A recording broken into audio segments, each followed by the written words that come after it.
يا مساء الفل على حبايبنا الاهلاويه في كل مكان، منورينا ومشرفينا دايما. حلقه جديده مع سامح توفيق، قناتكم قناه نادي القرن على اليوتيوب. واستاذنكم كالعاده اللي ما اشتركش في القناه يشترك ويفعل زر الجرس عشان يصل كل جديد.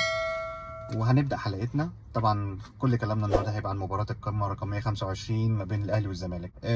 في البدايه اقول الف مليون مبروك للنادي الاهلي، للفريق الرجاله، للفريق اللي مشرفنا دايما.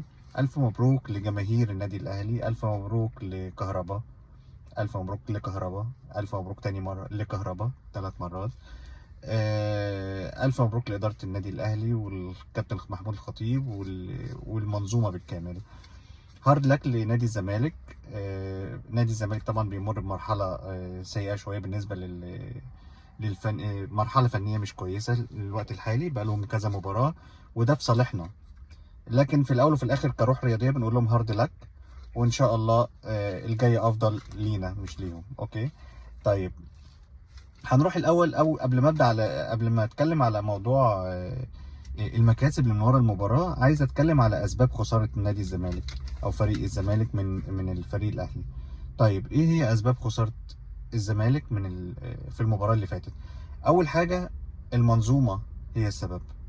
ايوه، المنظومه الاعلاميه بتاعت النادي والمنظومة الإدارية لنادي الزمالك هم السبب. خلينا واقعيين،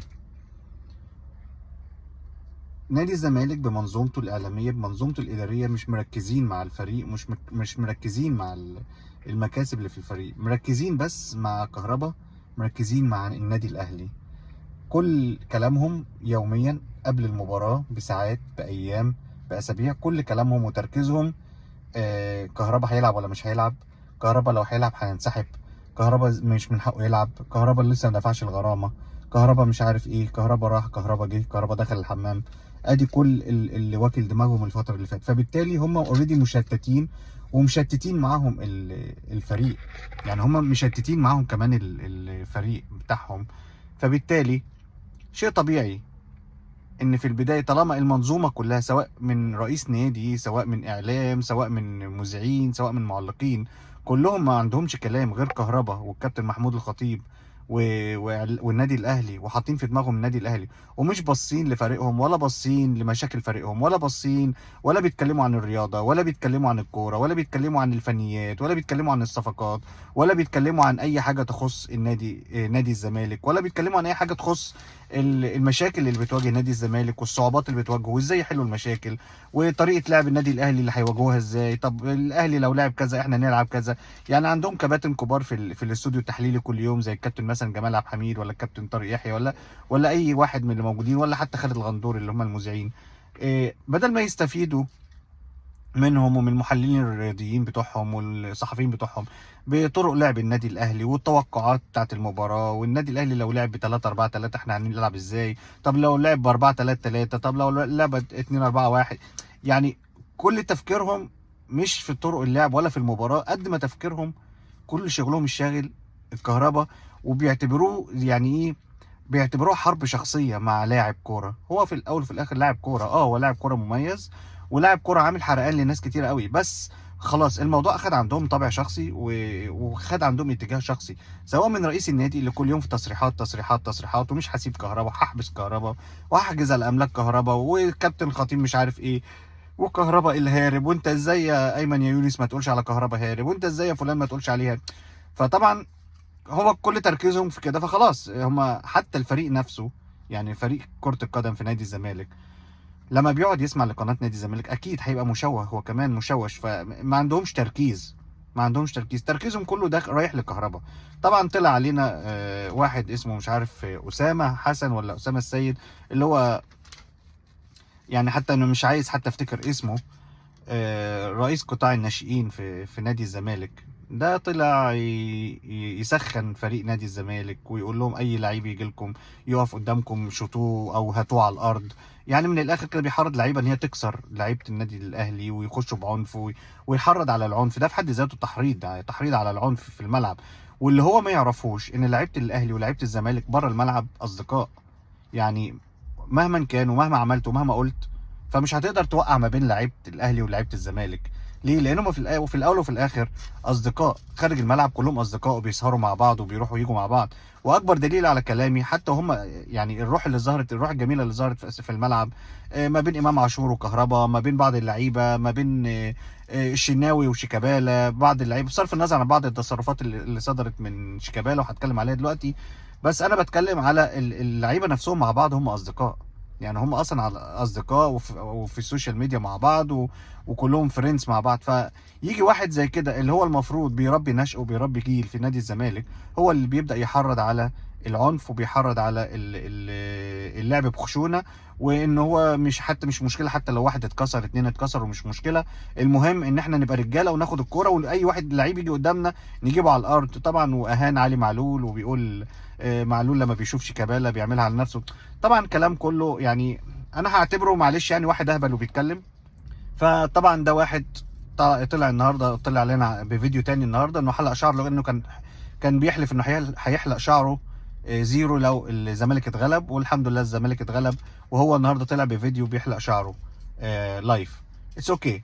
انا مش فارق معايا شخص زي كده ولا يعنيني خالص، ولا كنت المفروض حتى اتكلم عليه واضيع عليه دقيقتين ثلاثه في الكلام. بس انا بوريكم العقليه اللي بتدرب ناشئين نادي الزمالك بتفكر ازاي. لما انت بتفكر كده وبتحرض لعيبه الكبار على كده، انت بتربي النشء على الطريقه ديت. انت كده هو ده طريقتك السليمه لتربيه النشء. فكان الله في عونكم بجد.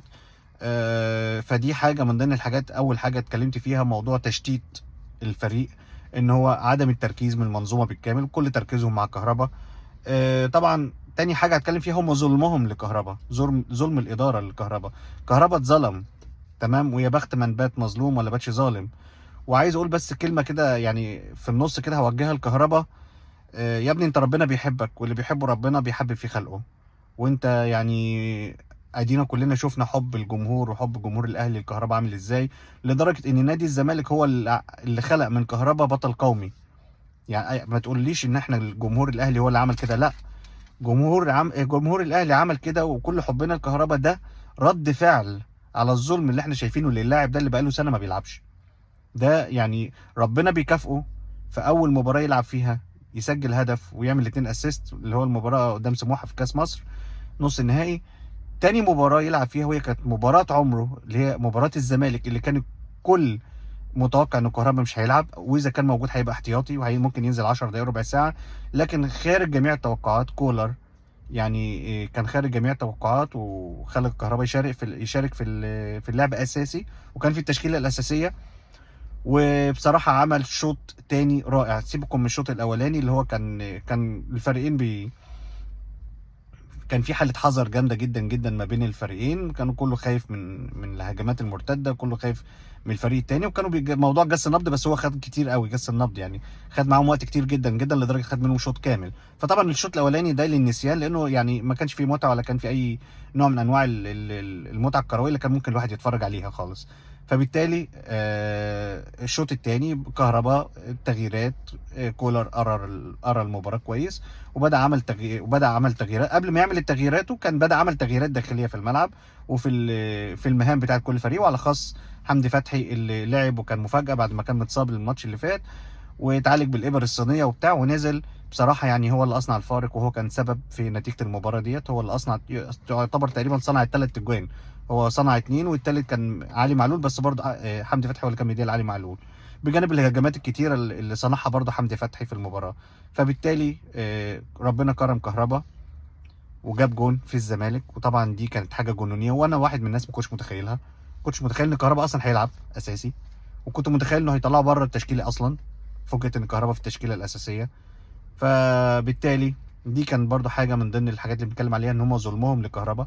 وكهربا اتظلم كتير، اتخاض في عرضه، اتخاض في اسرته وفي والده وفي والدته وفي اسرته، وهو شخصيا شتيمه واهانات وسب.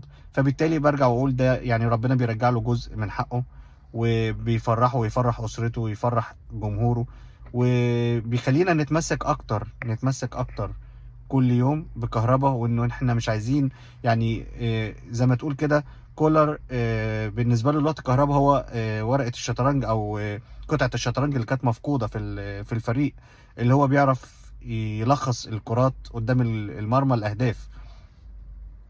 فبيعرف يخلص اخر كوره، بيعرف ازاي ينهي الهجمه. فبالتالي ده بالنسبه له كانت ورقه رابحه جدا جدا لكولر، وكان بيراهن عليه وكولر كسب الرهان. تاني واحد كان بيراهن عليه كولر كان محمد شريف، اللي عمل تغيير في الدقيقه تقريبا 67 مع كهربا، تمام، بعد الهدف اللي جابه كهربا. يعني والشيء الجميل، كهربا هو خارج كان بكل ثقه بيقول لشريف هتجيب جون هتجيب جون، قالها له مرتين، وشريف نزل ما جابش جون بل جاب جونين. فبالتالي يعني دي حاجه هنتكلم عليها من ضمن المكاسب بتاعت النادي الاهلي في المباراه النهارده. فخلينا بس نتكلم الاول على اسباب الخساره اللي انا اتكلمت فيها، اللي هي اول حاجه تركيز المنظومه بالكامل والاداره في موضوع كهربا، وموضوع وتركيزهم مع النادي الاهلي اكتر ما تركيزهم مع الفريق وفي فنيات المباراه. تالت حاجه عايز اتكلم فيها ضعف المدير الفني فريرا. يا جماعه انا قلتها برضو الفيديو اللي فات واللي قبله، قلت فريرا مدرب عادي، انتوا شايفينه بروفيسور ده براحتكم، انا واحد من الناس بقول رايي الشخصي، ده مدرب عادي جدا. والدليل على كلامي تغييراته بتدل على انه مش قاري المباراه، بتدل على انه خارج التركيز، بتدل على انه يعني ممشيها بالبركه. ده ما حدش كان عارف مين بيلعب فين ومين بيلعب وينج يمين ومين بيلعب وينج شمال، ما كانوش عارفين تقسيمه الفريق ماشيه ازاي، شال مين حط مين، ما علينا. فهي كانت يعني انا بقول ضعف المدير الفني البروفيسور بتاعكم، اللي هو الكابتن فريرا، اللي كنتوا عايزين تخلوه يدي محاضرات تدريبيه لجميع مدربي الكرة في مصر. يعني جميع مدربين الكرة اللي في مصر كانوا عايزينهم، يعني قناة نادي الزمالك بتطالبهم ان هم يروحوا ياخدوا محاضرات فنية عند البروفيسور فريرا. دلوقتي هم اول ناس بيطالبوا ان فريرا يرحل، وبيطالبوا ان فريرا يمشي. هو ده بقى الفرق ما بيننا وما بينكم، تمام. احنا ما بنحبش نطبل لحد، ما بنرفعش حد قوي كده زي ما انتم بتعملوا، عشان عارفين ان انتوا فجأة ترفعوا فجأة هوب تنزلوه على جدور رقبته يتكسر، تمام. وده اللي انتوا بتعملوه مع كل المدربين، وبعد ما يمشي ترجعوا تشوفوه تاني. يعني انا متاكد بعد ما يمشي فريرا ممكن تفكروا تجيبوا باتشيكو تاني، رغم انه راح بيراميدز، لكن انا عارف عادي عندكم، ما هو اللي بيمشي ممكن ترجعوه ما فيش مشكله. ما هو النقطه دي شويه ما لهاش كنترول عندكم، وترجعوا تقولوا احنا اللي بيمشي عندنا عمره ما بيجي ومش عارف ايه وكلام من ده، ونادي المبادئ والنادي الوطنيه والكرامه. انا ما بتكلمش على الكلام ده خالص، ولا هتطرق للمواضيع دي، لان كل الناس شايفين ايه اللي بيحصل، ومين اللي بيمشي وبيرجع تاني، ومين اللي بيجي وما بيرجعش وما بيروحش وهكذا، تمام. ف دي كانت النقط اللي انا بتكلم فيها من اهم اسباب خساره نادي الزمالك، تمام. تعالوا بقى نشوف مكاسب النادي الاهلي في السريع كده من المباراه دي. طبعا اول حاجه تصدر قائمه الدوري، وبعد البعد عن المنافس او الغريم التقليدي اللي هو نادي الزمالك ب8 نقاط. وطبعا دلوقتي المنافس الاول لينا ما بقاش نادي الزمالك خلاص، نادي الزمالك بقى في المركز الرابع، والنهارده بعد فوز المقاولين على الداخليه نادي الزمالك نزل للمركز الخامس، بس لسه له ماتش مؤجل. طبعا احنا المنافس الاول لينا دلوقتي الفرق ما بينه وبينه 4 نقاط هو نادي فيوتشر، تمام. فهو ده المنافس الاول لينا دلوقتي في الوقت الحالي هو نادي فيوتشر. طبعا فدي اول حاجه، التربع على عرش القايمه او على عرش الدوري، تمام. توسيع فرق النقط بيننا وبين اقرب المنافسين اللي هو نادي فيوتشر، عوده الثقه لمحمد شريف، دي انا شايفها مكسب كبير جدا جدا جدا. وكولر يعني طلع مدرب بلغه الكوره كده مدرب صايع، عرف ازاي يتعامل نفسيا مع الفريق، عرف ازاي يتعامل نفسيا مع بعض العناصر في الفريق، على خاص العناصر الهجوميه، عشان خاطر يرجعها لمستواها. ان كيس على سبيل المثال لو اداره النادي الاهلي ما عرفتش او ما نجحتش ان هي تتعاقد مع مهاجم، الجمهور مش هيبقى متاثر او ولا زعلان قوي، لان خلاص شاف البدائل موجوده، تمام. ومع تغيير النغمه طبعا الفتره اللي فاتت كلها، فين المهاجم فين المهاجم فين المهاجم، على ما اعتقد النغمه بدات تهدى شويه على السوشيال، والناس بدات تهدى شويه. ليه؟ شافوا خلاص ان كهربا موجود، وبالنسبه لهم كهربا هو وشريف في الوقت الحالي بدايل كويسه. وانا زي ما اتكلمت في الحلقه اللي فاتت على شريف وقلت لازم يرحل هو وشادي حسين، لا ارجع اديله حقه انه بدا يستعيد تاني مستواه. ومش عيب مش عيب ان احنا لما يكون وحش ننتقده ونقول وحش، لانه كان بقاله فتره كبيره وحش. مش احنا على فكره احنا مش بننتقد حد من مباراه بسبب مباراه واحده لعبها وحش او مباراتين او 3 او 4، لا شريف كان بقاله فتره كبيره خارج عن مستواه، بعيد عن مستواه. فبالتالي خلاص يعني احنا فرصه واثنين وثلاثه واربعه وعشرة، ومع ذلك ما يعني احنا برضو احنا عايزين الفريق بتاعنا يكسب، ما احنا مش هنفضل كل شويه ندعم ندعم ندعم واللي قدامنا ما عندوش حلول. ما هو لازم برضه هو كمان يراعي مشاعرنا زي ما احنا بنراعيه وبندعمه. هو كمان لازم يراعي ان احنا الجمهور متضايق وزعلان، عشان خاطر الجمهور عايز دايما النتيجه، ان احنا اهم حاجه عندنا النتيجه، نتيجه المباريات. فطبعا دي كانت من ضمن مكاسب النادي الاهلي او مكاسب المباراه، هي عوده الثقه لشريف. تالت حاجه الانتصار المعنوي لمحمود كهربا. محمود كهربا ما جابش جون في نادي الزمالك، ده جاب جون في اداره الزمالك. الجون اللي جه ده انا بعتبره ده جون معنوي، ده هدف معنوي بعيد خالص عن مباراه سموحه. دي حاجه، دي نقره ودي نقره تانية خالص. مباراه سموحه دي كانت اول مباراه يلعب فيها كهربا ولها فرحتها. مباراه القمه دي بتعتبر بطوله لوحدها، وعلى الاخص لما الجون او الهدف يجي في الفريق او في النادي اللي كله مشاكل وعامل مشاكل لكهربا ورافع عليه قضايا وبينهم قضايا وقاعدين يشتموا فيه ليل ونهار في جميع القنوات ويسبوا فيه ويلعنوا ويعملوا ويسووا. فطبعا دي بالنسبه لنا دي انتصار معنوي لكهربا، انتصار قوي جدا جدا. وبعتبره انه جاب جون، ما جابش جون في الزمالك، لا ده جاب جون في اداره الزمالك، جاب جون في منظومه الزمالك، جاب جون في رئيس الزمالك، جاب جون في اعلاميين الزمالك، جاب جون في محللين قناه الزمالك، هزازي رؤوس قناه الزمالك اللي هي قناه مرتضى منصور مش قناه الزمالك اصلا. فبالتالي ده بالنسبه لي ده مكسب كبير، وعشان كده احنا شفنا الفرحه الهستيريه اللي صدرت من كهربا بعد المباراه او بعد الهدف بتاعه على الاخص. تمام. تالت حاجه عايز اتكلم فيها برضو من المكاسب هي ثقه الجماهير وثقه المدرب في الصفقات الجديده، مروان عطيه وخالد عبد الفتاح. وطبعا احنا شفناهم في الملعب، يعني بسم الله ما شاء الله الاثنين اكنهم بيلعبوا معانا من زمان. طبعا كريستو ما شفناهوش، ممكن المدرب شايف انه ما فيش احتياج له في الماتش دوت، العمليه كانت تمام وكويسه. ومع ذلك برضو لما شفناه الماتش اللي فات ماتش سموحه شفناه ما شاء الله عليه لعيب مهاري وكويس. فبالتالي الثقه بدات تخش سنه سنه للعيبه الجداد، وشفناهم بيتعاملوا مع الفريق اكنهم بيلعبوا مع النادي الاهلي من زمان جدا جدا. فدي حاجه من ضمن المكاسب اللي هي الصفقات الجديده. حاجه رابعه او خامسه مش فاكر، ثبات اداء هاني محمد هاني وحسين الشحات. بصراحه يعني كانوا عاملين ازعاج، على الوينجين، سواء محمد هاني حسين الشحات احمد عبد القادر. رغم ان احمد عبد القادر كان في مستواه في المباراه اللي فاتت كان ضعيف شويه وما شفناهوش، ما ظهرش بالشكل اللائق او اللي احنا نعرفه عنه احمد عبد القادر.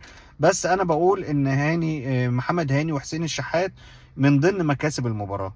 يعني احنا شفنا محمد هاني يعني بسم الله ما شاء الله عليه دلوقتي عوض مكان اكرم توفيق عن جداره، وما بقيناش عندنا خوف من المركز دوت، المركز اللي بيلعب فيه اكرم توفيق، ان محمد هاني يقدر يسد فيه. لا ده بقى يسد فيه ويسد.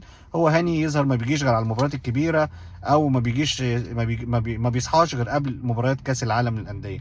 لكن ارجع واقول ان الناس اللي بتتالق زي محمد شريف ومحمود كهربا قدام نادي الزمالك، احنا عايزين نجيب لهم نادي الزمالك كل مباراه بقى على كده عشان يتالقوا وشريف يحط جوان. يعني شريف فضل صايم صايم صايم ما حطش غير في مباراه نادي الزمالك.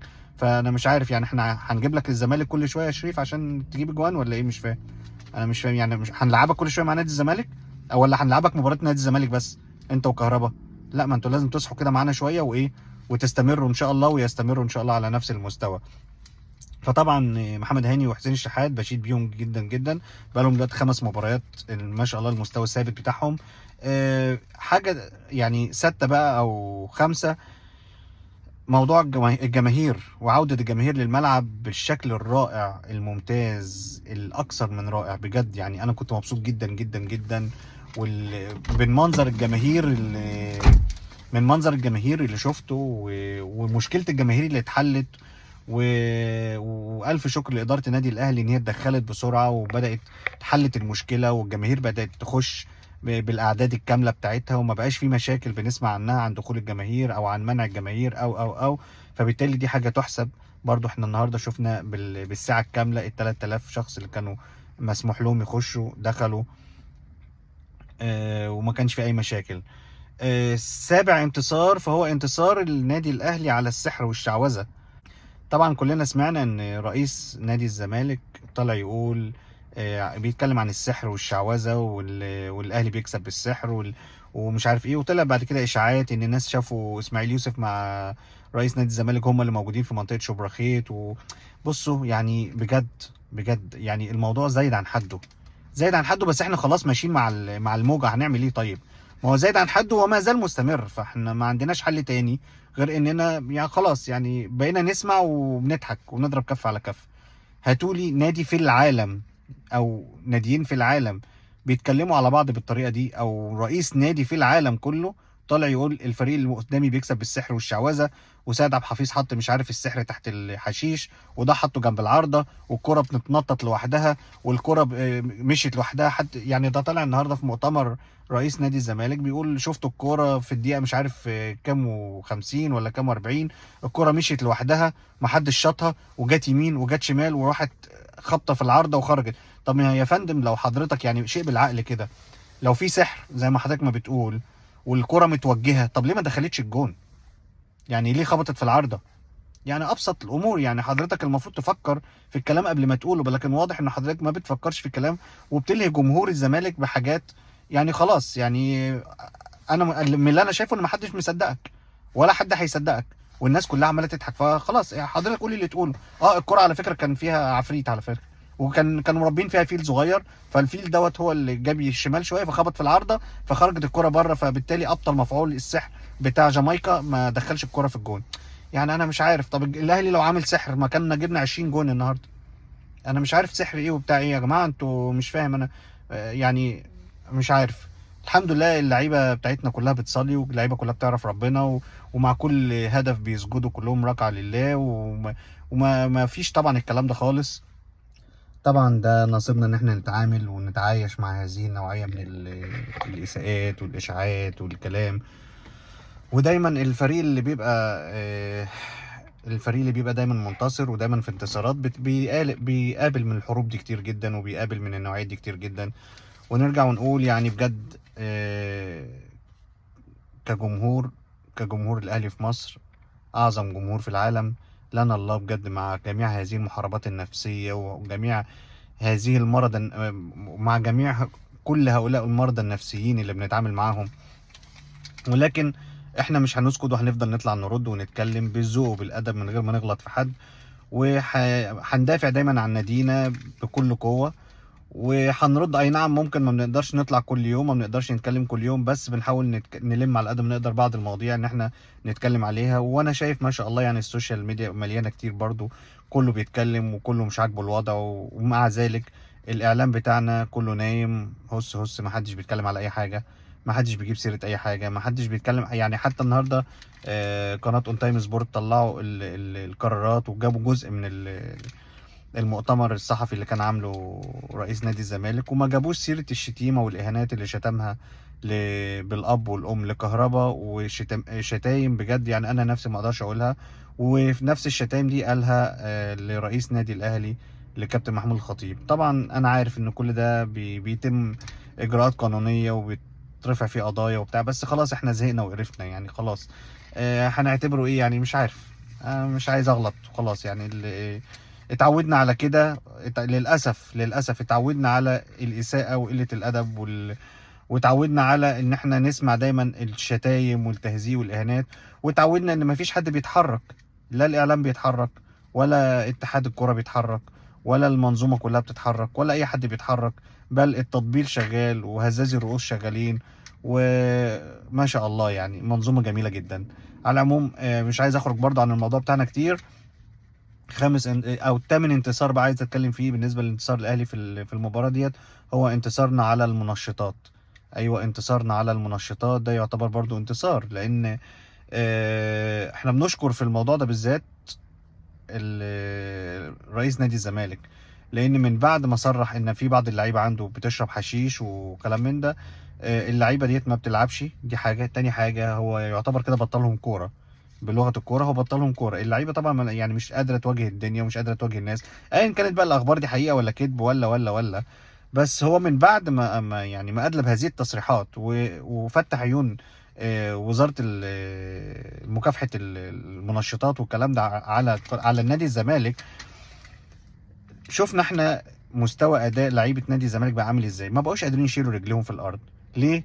يعني انا مش عايزين برضو نظلمهم ونقول ان هم كانوا بياخدوا حاجه، بياخدوا منشطات، بياخدوا حاجات حشيش زي ما بيقول رئيس النادي، بياخدوا اي نوع من انواع التهدئه او حاجات من اللي بتنشط الاعصاب او بتنشط الجسم والعضلات وكده.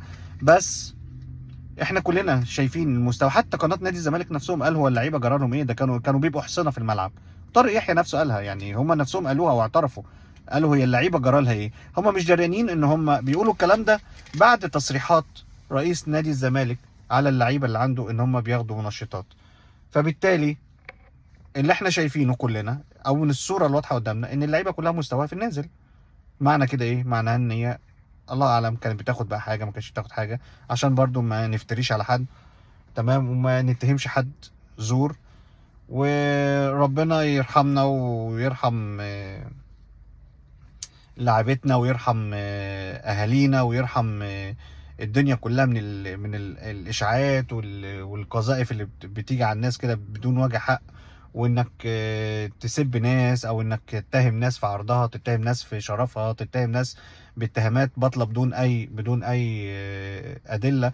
بس الطريف في الموضوع كله، يعني الموضوع ده ما كنتش عايز اعقب عليه كتير، الطريف جدا جدا جدا في الموضوع كله ان رئيس نادي الزمالك هو اللي طلع قال ان عنده 2 لعيبه بياخدوا بيشربوا حشيش. ما قالش بياخدوا منشطات، قال بيشربوا حشيش وبتوع نسوان، بنفس اللفظ كده، انا اسف يعني.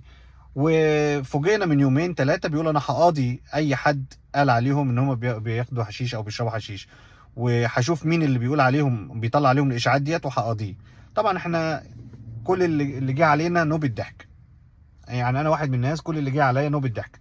طب هو دريان هو بيقول ايه؟ طيب يعني طب هو عارف هو مين اللي؟ طب ما يا فندم، ما حضرتك اللي كنت قلت الكلام ده على فكره، حضرتك والله اول واحد، انت اول واحد قلت ان هم بيعملوا كذا وكذا وكذا. على العموم مش عايزين نطول في الموضوع ده ومش عايزين نخرج عن موضوعنا. طبعا انا اتكلمت في ملخص بسيط كده عن اسباب خساره الزمالك وعن اهم مكاسب الانتصار في النادي الاهلي. طبعا المباراه الجايه مباراه مهمه للنادي الاهلي، وعايزين نستعد لكاس العالم للانديه. والحمد لله الحمد لله ان احنا عندنا فريق تاني وفريق تالت، ان عندنا سكواد جامد جدا جدا. وصدقوني احنا احسن سكواد موجود في مصر، فريق النادي الاهلي واحسن فريق موجود في مصر، وقادر ان شاء الله على صناعة الفارق دايما. وان شاء الله في كاس العالم هنوصل للنهائي ان شاء الله، ويكون لنا نصيب فيها ان شاء الله، اذا ما كانش الاول يبقى التاني. مش هنتنازل عن كده، ولازم نحلم، لازم نحلم، وان شاء الله حلمنا يتحقق. وان شاء الله بالجماهير بالتمسك والاراده ومخافه ربنا الفريق دوت ان شاء الله يعمل حاجه كويسه جدا جدا. وهنفرح بيه وهنفرح معاه ان شاء الله. كاس العالم للانديه ان شاء الله، الدوري في الجزيره ان شاء الله، بطوله افريقيا مش هنسيبها لحد. ان شاء الله احنا عندنا سكواد يقدر يعدي جميع الصعاب الفتره اللي جايه، وان كان في بعض الاخفاقات في بعض الاحيان فده شيء طبيعي. فبالتالي ان شاء الله الاهلي دايما يبقى منتصر، والاهلي دايما فوق الجميع. والف الف مبروك مره تانية فوز الاهلي على الزمالك في مباراه القمه. واشوفكم على خير ان شاء الله في مباريات جايه ان شاء الله. شكرا، السلام عليكم.